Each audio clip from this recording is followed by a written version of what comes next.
Awali ya yote ni washukuru kwa mwitikio wenu kwa ajili ya kufika ili kuzungumza na Watanzania na wasio Watanzania na kuzungumza na dunia kuhusu ajenda kuu ya maridhiano nchini Tanzania na umuhimu wake, hasa baada ya tukio la Oktoba 29 ambalo kwa kiasi kikubwa sana kimeumiza taifa letu, kimeumiza kila mtu ndani ya nchi yetu na nje ya taifa letu, na kama alivyokiri Rais Samia Suluhu Hassan kwamba tukio la tarehe 29 limetutia doa.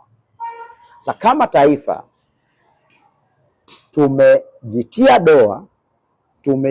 doa na tumetia taifa doa ndani ya taifa letu na nje machoni pa mataifa. Sasa baada ya doa hilo ambalo kila mmoja analijua na ameliona, tunatokaje? Ndio swali la msingi ambalo lazima tuweze kujiuliza kama taifa, tunatokaje?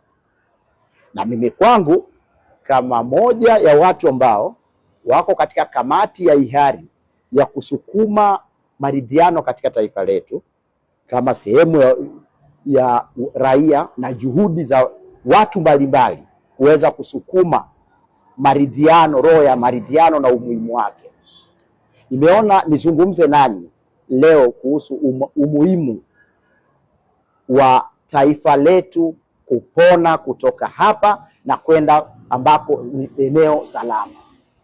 Kwa hiyo kwangu mimi na kwa kamati yetu ya kusukuma maridhiano, tunawiwa kuwaambia Watanzania na wasio Watanzania na dunia kwamba njia sahihi ya kuweza kututoa hapa ni kukaa pamoja, kuzungumza, kupatana, kuridhiana.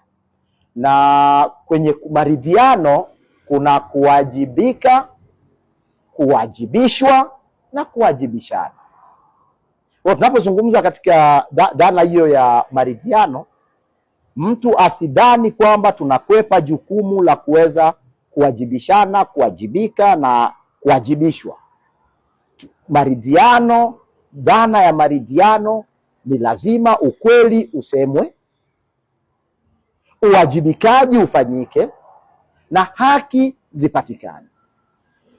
Haki za watu mbalimbali, haki za watu waliopoteza maisha,